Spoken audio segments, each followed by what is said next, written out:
One of the biggest prospect winners of the Fight Island era as we've known it so far, dubbed Khabib 2.0, and although extremely early in his career, the name might be exactly what he is. Born in Chechnya, the Russian mixed martial artist now fights out of All Stars Training Center in Sweden, alongside the likes of now heavyweight UFC legend Alexander Gustafsson and Ilir Latifi. He's one of those fighters that had their career born on the shores of Fight Island. He and names like Yuri Prohaska, Modestas Baukas, and Munir Lazez all put on winning performances with debuts on Fight Island. However, Chimaev took more steps forward than anyone else compared to the opportunities provided by Fight Island, using the opportunity to break UFC records. For today's video, we are looking at Khamzat Chimaev in the latest episode of Career Retrospective.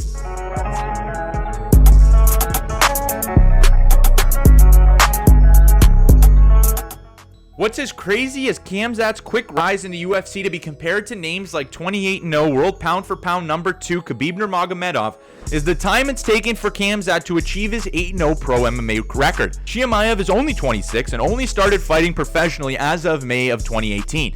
And at only 2-0 with 2 finishes, he debuted for the Brave Combat Federation, which in its own right has very talented and potential star mixed martial artists of their own competing on numbered events quite often. Nonetheless, Chimaev went on to dominate like a UFC veteran, a UFC experienced type talent. By his second fight with Brave, as a 3-0 pro in MMA, he already would take over a main event spot at Brave CF20, and this spot was anything but not earned. For his first fight, when he debuted for Brave, he would open the prelims. He would be the first fight of the night against another undefeated fighter and send him to the hospital after stopping him in the first round with a broken jaw. Also forgot to mention one thing about Khamzat's jump from opening fight on the prelim, the opening fight of the night, the first fight on the prelim, to the main event he would take in his next event for Brave. Chimaev would also be jumping from 170 pounds, the welterweight division, to the 185-pound division, the middleweight division, and in this fight he would make his Brave fight career intentions clear. Double champion status for this organization. And after his main event performance, Khamzat would be dubbed the most dangerous man in Brave, and the optimistic claims of a 4-0 fighter winning 2 titles in 2 different weight classes went to a more likely scenario. He made his opponent in the middleweight division, an 8-3 American at the time, submit in 35 seconds via strikes. And the truly impressive part about Khamzat's run is he quickly started displaying different aspects of his game that he implements when it's necessary. He can obviously smash those that can't take the sort of pressure he brings in the grappling exchanges, but Brave at 4-0 would match Chimaev up with an 8-0 combat sambo gold medalist in Ikram Aliskerov. And early in the fight, Khamzat would pressure Ikram against the cage, but he was unable to secure a comfortable position or takedown. And when both guys decided to disengage back to the center of the octagon, it only took 35 seconds from there for Khamzat to deliver a highlight reel knockout finish. Khamzat, the right hand uppercut knocks him out. He is out. A beautiful uppercut. Gentlemen, I believe we are looking at the future of mixed martial arts. Khamzat Chimaev, an incredible uppercut. This is the crazy thing. If he can't take somebody down, he's able to finish them on the feet. And in such a quick career, we haven't seen much of it. He's been able to implement different game plans where he sees fit. But in his final fight for Brave, they would again switch up the stylistic matchup, setting Khamzat up against an explosive striker with knockouts of the year on his resume. And in this one, Khamzat would go back to his wrestling dominance, that exhausting top control style that we saw at UFC Fight Island. From the first 10 seconds of this fight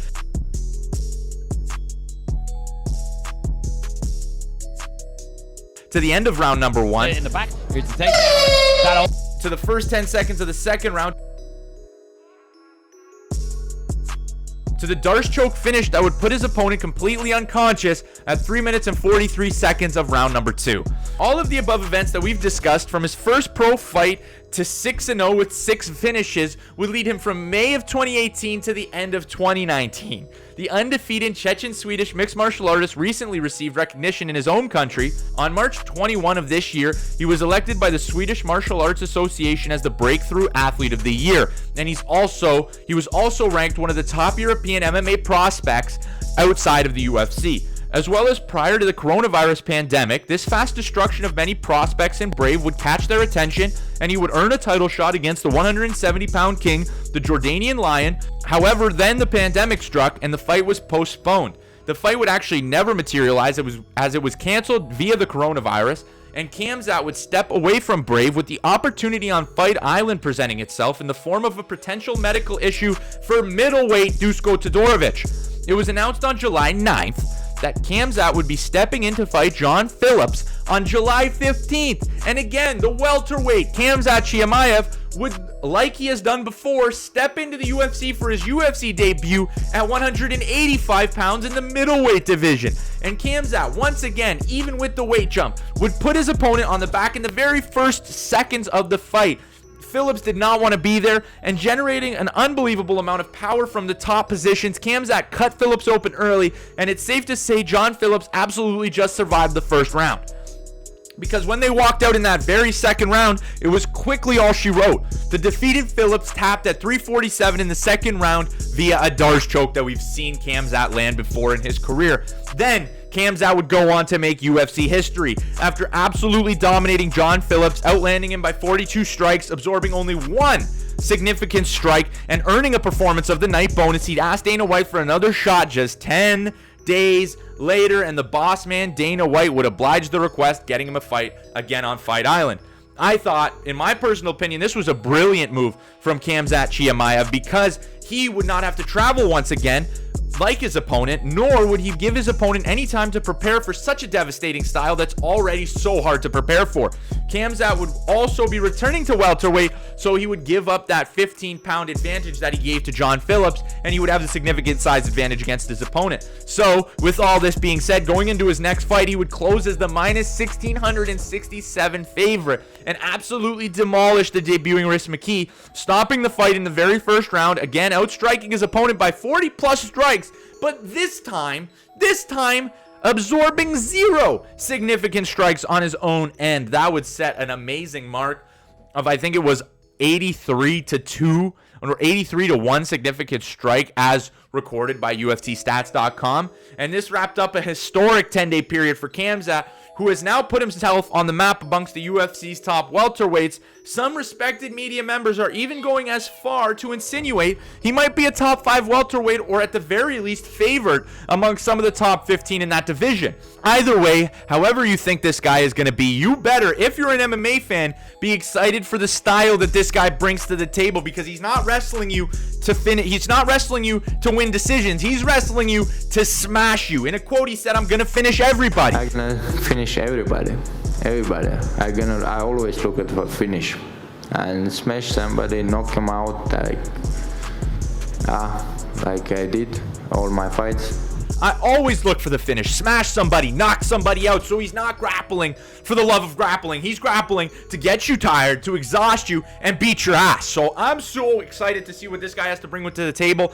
And he has one of those traits that you look for in any active UFC fighter, and that's his willingness. And his willingness is not going to go and will not go unnoticed by the UFC. I'm excited to see where they go. Hopefully, in my opinion, they should just make him the prospect destroyer for a couple of years. Get him to 13, 14, 15-0 against UFC guys. Get him to 7-0 in the UFC, and then unleash this guy on the top 170 pounders in the world. Because again, this guy can do it against 185ers, and he can do it against 170ers. But that'll do it for today's video, guys. In that comment section below, I want you guys to let me know what you think about Khamzat Chimaev.